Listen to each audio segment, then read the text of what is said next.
Hello everyone, welcome to Learn with Yasmin. আজিৰ ভিডিঅ'ত আমি আলোচনা কৰিম ক্লাছ 12 বায়োলজিৰ চেপ্টাৰ 12 জৈৱ প্ৰযুক্তিবিদ্যা আৰু ইয়াৰ প্ৰয়োগ। আমি অনুশীলনীৰ কোৱেশ্চন এনসাৰসমূহ পঢ়ি আছিলোঁ। আজি হ'ব কোৱেশ্চন নম্বৰ 7, কোৱেশ্চন নম্বৰ 6 লৈকে ইয়াৰ আগৰ ভিডিঅ'ত আপলোড কৰা হৈছে। কোৱেশ্চন নম্বৰ 7 কৈছে RDNA প্ৰযুক্তি আৰু তেলৰ ৰসায়ন বুজাব পৰাৰ ওপৰত ভিত্তি কৰি বীজৰ পৰা তেলৰ নিষ্কাশনৰ এটা পদ্ধতিৰ পৰামৰ্শ দিব পাৰিবানে? RDNA প্ৰযুক্তি তাৰমানে পুনৰ্গঠিত DNA প্ৰযুক্তি আৰু তেলৰ ৰসায়ন বুজাব পৰাৰ ওপৰত ভিত্তি কৰি বীজৰ পৰা কেনেকৈ তেল নিষ্কাশন কৰিব পৰা যায় তাৰ এটা পৰামৰ্শ দিব দিছে। এনসাৰ হৈছে ৰিকম্বিনেণ্ট DNA প্ৰযুক্তি হৈছে এনেকুৱা এটা পদ্ধতি যাক ব্যৱহাৰ কৰি জীৱৰ জিনীয় পদাৰ্থৰ পুনৰ সংস্থাপন কৰি মানুহৰ উপকাৰী সামগ্ৰী প্ৰস্তুত কৰা। ৰিকম্বিনেণ্ট DNA প্ৰযুক্তি তাৰমানে RDNA প্ৰযুক্তি হৈছে এনেকুৱা এটা প্ৰযুক্তি যাক ব্যৱহাৰ কৰি পেলাই কি কৰা হয়, যিবোৰ জিনীয় পদাৰ্থ আছে, জিনীয় পদাৰ্থ মানে জিন, তাৰপিছত DNA, সেইসমূহৰ পুনৰ সংস্থাপন কৰা হয়। তাৰমানে যিটো জিনীয় পদাৰ্থ জীৱটোত নেচাৰেলি আছে, প্ৰাকৃতিকভাৱে জন্মগতভাৱে আছে, তাক আঁতৰাই পেলাই নতুন কিছুমান জিনীয় পদাৰ্থ সংস্থাপন কৰি উপকাৰী সামগ্ৰী প্ৰস্তুত কৰা হয়। মানুহৰ কাৰণে উপকাৰী কিছুমান সামগ্ৰী প্ৰস্তুত কৰা যিটো প্ৰক্ৰিয়া আছে তাক ৰিকম্বিনেণ্ট DNA প্ৰযুক্তি বুলি কোৱা হয়। বীজৰ পৰা তেল উৎপাদন কৰি জিনটো প্ৰথমতে চিনাক্তকৰণ কৰিব লাগে। বীজৰ পৰা তেল উৎপাদন কৰিবলৈ হ'লে প্ৰথমতে যিটো জিনৰ দ্বাৰা তেল উৎপাদন হয় সেইটো জিনক চিনাক্তকৰণ কৰিব লাগে আৰু জিনটো ৰেষ্ট্ৰিকশ্যন এণ্ডনিউক্লিয়াছৰ দ্বাৰা কাটিব লাগে। চিনাক্তকৰণ কৰাৰ পিছত এই জিনটো DNAৰ যিটো অংশত আছে সেইটো DNAৰ অংশ ৰেষ্ট্ৰিকশ্যন এণ্ডনিউক্লিয়াছ উৎসেচকৰ সহায়ত কাটিব লাগে। DNA লাইগেছৰ দ্বাৰা চিগা DNAৰ মূৰটো বন্ধ কৰি দিব লাগে। DNA লাইগেছ হৈছে এটা উৎসেচক যিয়ে আঠা হিচাপে কাম কৰে। এই DNAটো কটাৰ পিছত DNA লাইগেছ উৎসেচকৰ দ্বাৰা বন্ধ কৰি দিব লাগে। এই কোষবোৰ এটা পুষ্টি মাধ্যমত বৃদ্ধি হ'ব দিয়া হয়। তাৰপিছত কাটি দিয়াৰ পিছত এই যিটো কোষ আছে, কোষবোৰ এটা মাধ্যমত বৃদ্ধি হ'ব দিয়া হয় আৰু সৃষ্টি হোৱা নতুন উদ্ভিদৰ বীজৰ পৰা তেল নিষ্কাশন কৰা হয়। তাৰমানে সেই যিটো জিন থকা DNAৰ টুকুৰা আছিল, সেই DNAৰ টুকুৰাটো এইবাৰ কি কৰা হৈছে, কটা হৈছে। কাটি পেলাই সেই DNAৰ টুকুৰাটো এটা মাধ্যমত বৃদ্ধি কৰোৱা হৈছে। বৃদ্ধি কৰোৱাৰ পিছত সেইটো এটা নতুন উদ্ভিদত সুমুৱাই দিয়া হৈছে আৰু তাৰ বীজৰ পৰা তেল কিন্তু নিষ্কাশন নহ'ব, কাৰণ তাৰ যিটো তেল নিষ্কাশন কৰা জিন আছিল, জিনটো অলৰেডি উলিয়াই দিয়া হৈছে। কুৱেশ্যন নম্বৰ 8, সোণালী ধান কি? ইয়াৰ বিষয়ে ইণ্টাৰনেটৰ পৰা বিচাৰি উলিয়াব পাৰিবানে? সোণালী ধান কি হয় সেই বিষয়ে লিখিব দিছে আৰু ইণ্টাৰনেটৰ হেল্পো ল'ব দিছে। যদি বিচৰা ইণ্টাৰনেটৰ হেল্প লৈ পেলাই সোণালী ধানৰ বিষয়ে লিখিব পাৰা। সোণালী ধান হৈছে ধানৰ ট্ৰান্সজেনিক উদ্ভিদ। ধানৰ তাৰমানে এইটো প্ৰাকৃতিক ধান নহয়, এইটো হৈছে এটা ট্ৰান্সজেনিক ধান, মানুহে সৃষ্টি কৰা এবিধ ধান হৈছে সোণালী ধান। সোণালী ধান পোনপ্ৰথমে আৱিষ্কাৰ কৰা হৈছিল ছুইছ ফেডাৰেল ইনষ্টিটিউট অফ টেকন'লজিত। সোণালী ধানটো যিটো ইণ্ডাষ্ট্ৰিত পোনপ্ৰথমতে উৎপাদন কৰা হৈছিল, সেই ইণ্ডাষ্ট্ৰিটোৰ নাম হৈছে ছুইছ ফেডাৰেল ইনষ্টিটিউট অফ টেকন'লজি। এই ধানত যথেষ্ট পৰিমাণে ভিটামিন A থাকে। ভিটামিন A যুক্ত ধান হয়, কাৰণ আমি যেতিয়া যিকোনো এটা উদ্ভিদ বা প্ৰাণী নিজে তৈয়াৰ কৰোঁ, তাৰ ভিতৰত আমি এনেকুৱা জিনসমূহ দিওঁ যিবোৰ জিনত আমি বিচৰা ভিটামিন বা পুষ্টি থাকে। যিটো সোণালী ধান আছে, সোণালী ধানত ভিটামিন A সৃষ্টি কৰিব পৰা জিন সুমুৱাই দিয়া হয়, যাৰ কাৰণে এইটোত যথেষ্ট পৰিমাণে ভিটামিন A থাকে, যিয়ে খাদ্যৰ ভিটামিন Aৰ অভাৱ পূৰণ কৰে। খাদ্যত যদি ভিটামিন Aৰ অভাৱ থাকে, তেতিয়াহ'লে সোণালী ধানে এই ভিটামিনৰ অভাৱ পূৰণ কৰিব পাৰে। ধানৰ ৰং সোণালী হালধীয়া হোৱাৰ বাবে ই বিটা কেৰটিন আহৰণ কৰিব পাৰে। ধানৰ যিটো ৰং হয় সেইটো সোণালী হয় লগতে হালধীয়া হয়, য়েলো কালাৰৰ হয়, যাৰ কাৰণে ই কেৰটিন আহৰণ কৰিব পাৰে। এই ধানবিধে পৰিৱেশৰ ক্ৰিয়াকলাপৰ পৰা গ্ৰহণযোগ্য নোহোৱাৰ বাবে এতিয়াও বজাৰত মানুহৰ ব্যৱহাৰৰ বাবে পোৱা যোৱা নাই। চ' এই ধানবোৰৰ কিছুমান এনেকুৱা এক্টিভিটি আছে, কিছুমান এনেকুৱা ধৰণৰ কোৱালিটি আছে যিবোৰ কোৱালিটি আমাৰ পৰিৱেশৰ সৈতে এতিয়ালৈকে খাপ খাব বিধৰ হোৱা নাই, যাৰ কাৰণে এতিয়াও আমি এই সোণালী ধানবিধ বজাৰত কিনিবলৈ নাপাওঁ। কুৱেশ্যন নম্বৰ 9 কৈছে তোমাৰ তেজত প্ৰ'টিয়েজ আৰু নিউক্লিয়াছ আছেনে? চ' এনচাৰ হৈছে নহয়, তেজত প্ৰ'টিয়েজ আৰু নিউক্লিয়াছ নাথাকে। প্ৰ'টিয়েজ আৰু নিউক্লিয়াছ তেজত থাকিলে ইহঁতে তেজৰ যিবোৰ দৰকাৰী বস্তু থাকে সেইবোৰক শেষ কৰি দিব। চ' মানুহৰ তেজত প্ৰ'টিয়েজ আৰু নিউক্লিয়াছ নাথাকে। নম্বৰ 10 মুখেৰে গ্ৰহণ কৰিব পৰা প্ৰ'টিনজাতীয় ঔষধৰ বিষয়ে ইণ্টাৰনেটত বিচৰা আৰু বাছি উলিওৱা। এই ক্ষেত্ৰত হ'ব পৰা সম্ভাৱ্য বাধা কি? মানুহে মুখেৰে গ্ৰহণ কৰিব পৰা অৰেল কিছুমান প্ৰ'টিন ৰিচ ঔষধৰ নাম লিখিব দিছে ইণ্টাৰনেটৰ হেল্প লৈ পেলাই। তাৰপিছত এই ঔষধবোৰৰ পৰা কি বাধা হ'ব পাৰে, কি বাধা থকাৰ পচিবিলিটি আছে সেইটো লিখিব দিছে।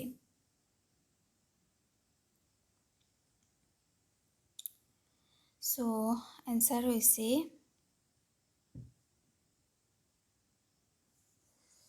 মুখেৰে গ্ৰহণ কৰিব পৰা প্ৰ'টিনজাতীয় ঔষধ হৈছে চিটা, যাক বিভিন্ন ধৰণৰ সংক্ৰমিত ৰোগ যেনে হেপাটাইটিছ বি, ইনফ্লুৱেঞ্জা আদিৰ পৰা ৰক্ষা পাবলৈ ব্যৱহাৰ কৰা হয়।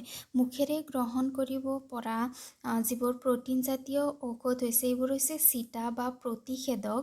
এই যিবোৰ প্ৰতিষেধক আছে প্ৰতিষেধকসমূহক বিভিন্ন ধৰণৰ যিবোৰ সংক্ৰমিত ৰোগ আছে যেনে হেপাটাইটিছ বি, ইনফ্লুৱেঞ্জা আদিৰ চিকিৎসাৰ কাৰণে ব্যৱহাৰ কৰা হয়। এণ্টিজেন সৃষ্টি কৰিবৰ বাবে থকা জিনটো বেক্টেৰিয়াৰ পৰা পৃথক কৰা হয়। লগতে আলুৰ পাতৰ কটা অংশ এটা প্ৰতিজৈৱিক মাধ্যমত লৈ পুনৰ গঠিত DNA সৃষ্টিৰ দ্বাৰা ট্ৰান্সজেনিক আলুৰ সৃষ্টি কৰা হয়, য'ত এই চিটাসমূহ থাকে। চ' যিহেতু ইণ্টাৰনেটৰ এনচাৰ হয়, বৰ বেছি চুইটেবল নহয়, যদিও ইণ্টাৰনেটৰ পৰা লিখিব দিছে। চ' এণ্টিজেন সৃষ্টি কৰাৰ বাবে যিটো জিন থাকে সেই জিনটো প্ৰথমতে বেক্টেৰিয়াৰ পৰা পৃথক কৰা হয় আৰু আলুৰ পাতৰ এটা কটা অংশ লোৱা হয়, তাক এটা প্ৰতিজৈৱিক মাধ্যম, এটা এণ্টিবডি থকা মাধ্যমত লৈ পেলাই পুনৰ গঠিত DNA সৃষ্টিৰ দ্বাৰা ট্ৰান্সজেনিক আলুৰ সৃষ্টি কৰা হয় আৰু য'ত এই চিটাবোৰ থকা দেখিবলৈ পোৱা যায়। যিবোৰ চিটা মানুহে মুখেৰে গ্ৰহণ কৰিব পাৰে, যিবোৰ প্ৰ'টিনজাতীয় ঔষধ হয়। কুৱেশ্যন নম্বৰ 11 কৈছে ট্ৰান্সজেনিক প্ৰাণী মানে কি? চ' এনচাৰ হৈছে DNAৰ পৰিৱৰ্তন ঘটাই এটা বহিৰা জিনৰ সংযোগত জিনৰ চৰিত্ৰ প্ৰকাশ হ'বলৈ দিয়া প্ৰাণীক ট্ৰান্সজেনিক প্ৰাণী বুলি কোৱা হয়। ট্ৰান্সজেনিক প্ৰাণীত কি কৰা হয়, যিবোৰ DNA আছে, জিনীয় পদাৰ্থ DNA সমূহৰ পৰিৱৰ্তন ঘটাই DNA সমূহক ৰিপ্লেচ কৰি পেলাই বহিৰা জিন থকা বেলেগ প্ৰাণীৰ পৰা DNA অনা হয়, য'ত আমি বিচৰা এটা জিন থাকে, তাক সেইটো প্ৰাণীৰ দেহত সংস্থাপন কৰি পেলাই জিনৰ চৰিত্ৰ প্ৰকাশ পাবলৈ দিয়া হয়। ছাপ'জ যেনেকুৱা আমি জেলিফিছৰ কথা কৈছিলোঁ, জেলিফিছে কি কৰিব পাৰে, ৰাতি ইহঁতে চমকি থাকে, উজলি থাকে। চ' জেলিফিছৰ এই জ্বলি থকা যিটো জিন আছে সেই জিনটো জেলিফিছৰ পৰা উলিয়াই আনি যদি আমি ভেকুলীৰ দেহত সংস্থাপন কৰোঁ, তেতিয়াহ'লে ভেকুলীটোৱেও ৰাতি কি কৰিব, জ্বলি থাকিব। তাৰমানে ইয়াৰ পৰা আমি যিটো জিন লৈছোঁ, জিনৰ চৰিত্ৰটো ইয়াত প্ৰকাশ পাব আৰু সেইটো ক্ষেত্ৰত ভেকুলীটো হ'ব আমাৰ ট্ৰান্সজেনিক ভেকুলী। কুৱেশ্যন নম্বৰ 12 ট্ৰান্সজেনিক প্ৰাণী সৃষ্টিত কিহে মুখ্য ভূমিকা লয় এনচাৰ হৈছে ট্ৰান্সজেনিক প্ৰাণী সৃষ্টিত বহিৰাগত জিনে মুখ্য ভূমিকা লয় কাৰণ ট্ৰান্সজেনিক প্ৰাণী মানে হৈছে কি আমি যাতে সেইটো প্ৰাণীৰ পৰা কিছুমান এনেকুৱা উৎপাদন পাব পাৰোঁ যিটো আমাৰ কাৰণে সুবিধাজনক হয় চ' ট্ৰান্সজেনিক প্ৰাণীত যিটো মুখ্য ভূমিকা পালন কৰা বস্তু আছে সেইটো হৈছে কি বাঞ্ছিত জিন Next question number 13. Question number 13 কৈছে ট্ৰান্সজেনিক প্ৰাণী বা জন্তুৰ দ্বাৰা মানুহৰ কি উপকাৰ হৈছে এই যে ট্ৰান্সজেনিক প্ৰাণীবোৰ যে মানুহে সৃষ্টি কৰিছে তাৰ পৰা মানুহ কেনেকৈ উপকৃত হৈছে এনচাৰ হৈছে ট্ৰান্সজেনিক প্ৰাণী বা জন্তুৰ দ্বাৰা মানুহ তলত দিয়া ধৰণে উপকৃত হৈছে নাম্বাৰ 1 এই প্ৰাণীবোৰৰ দ্বাৰা জিনবিলাক কেনেকৈ নিয়ন্ত্ৰিত হয় আৰু সিহঁতে কেনেকৈ দেহৰ স্বাভাৱিক কাম-কাজ নিয়ন্ত্ৰণ কৰিব পাৰে তাৰ বিষয়ে জানিব পৰা গৈছে চ' ট্ৰান্সজেনিক প্ৰাণীসমূহ সৃষ্টিৰ দ্বাৰা আমি দেহৰ যিবোৰ জিন আছে জিনবোৰে কেনেকৈ কাম কৰে তাক আমি গম পাইছোঁ জিনবোৰ উলিয়াই বেলেগ প্ৰাণীত সোমোৱাই পেলাই সেইটো কাম আমি কৰিব পাৰিছোঁ যেনেকুৱা আমাৰ কৰ্কট ৰোগত কি হয় যে কোষৰ বিভাজন বহুত দ্ৰুত গতিত হয় এতিয়া কোষৰ বিভাজন কেনেকৈ হৈছে কিদৰে হৈছে ৰোগ সৃষ্টিৰ কাৰণ কি এইসমূহ বিষয়ে জানিবৰ কাৰণে ট্ৰান্সজেনিক প্ৰাণীসমূহ ব্যৱহাৰ কৰা হয়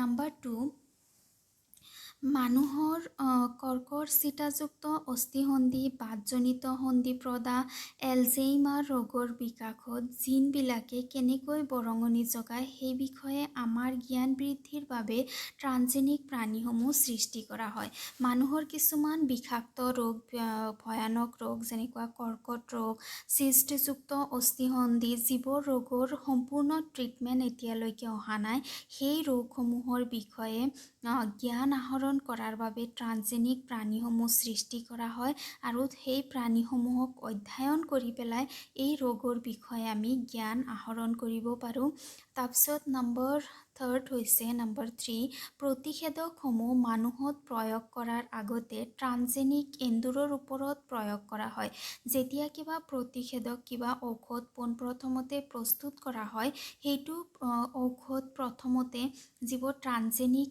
এন্দুৰ আছে ট্ৰান্সজেনিক নিগনি আছে সেইবোৰৰ দেহত প্ৰথমতে ব্যৱহাৰ কৰা হয় কাৰণ ঔষধবিধ মানুহৰ কাৰণে বিষাক্ত হ'ব পাৰে মানুহৰ ক্ষতিসাধন কৰিব পাৰে সেইকাৰণে প্ৰথমতে ইয়াক কি কৰা হয় প্ৰথমতে ইয়াক ট্ৰান্সজেনিক এন্দুৰৰ ওপৰত প্ৰয়োগ কৰি ইয়াৰ পৰীক্ষা কৰোৱা হয় আৰু তাৰ পিছত ইয়াক মানুহৰ দেহত প্ৰয়োগ কৰা হয় চ' এইবোৰ হৈছে কি ট্ৰান্সজেনিক প্ৰাণীৰ পৰা মানুহৰ হোৱা কিছুমান উপকাৰ